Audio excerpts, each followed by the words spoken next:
بسم الله الرحمن الرحيم. إن الله يدخل الذين آمنوا وعملوا الصالحات جنات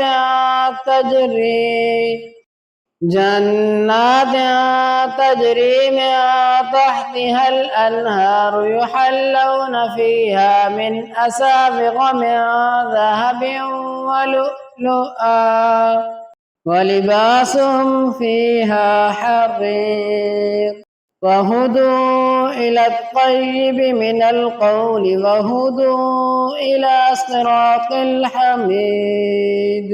إن الذين كفروا ويصدون عن سبيل الله والمسجد الحرام الذي جعلناه للناس سواء العاكف فيه والباد ومن يرد فيه بإلحاد بظلم نذقه من عذاب أليم. وإذ بوأنا لإبراهيم مكان البيت ألا تشرك بي شيئا وطهر بيتي للطائفين والقائمين والركع السجود. وأذن في الناس بالحج يأتوك رجالا وعلى كل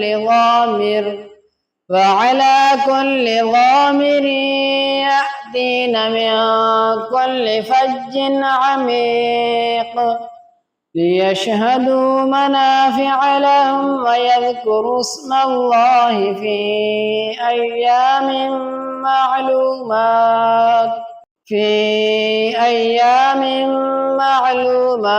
على ما رزقهم من بهيمة الأنعام فكلوا منها وأطعموا البائس الفقير ثم ليقضوا تفثهم وليوفوا نذورهم وليطوفوا بالبيت العتيق. ذلك ومن يعظم حرمات الله فهو خير له عند ربه. وأحلت لكم الأنعام إلا ما يتلى عليكم فاجتنبوا الرجس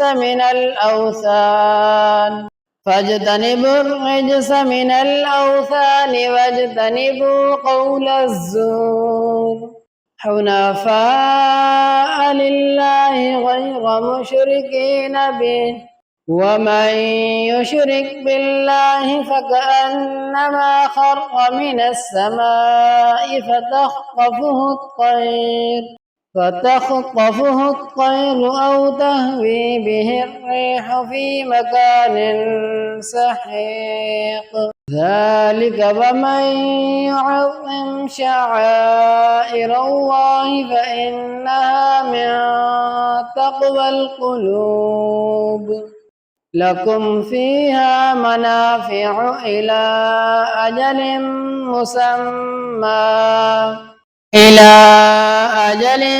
مسمى ثم محلها إلى البيت العتيق.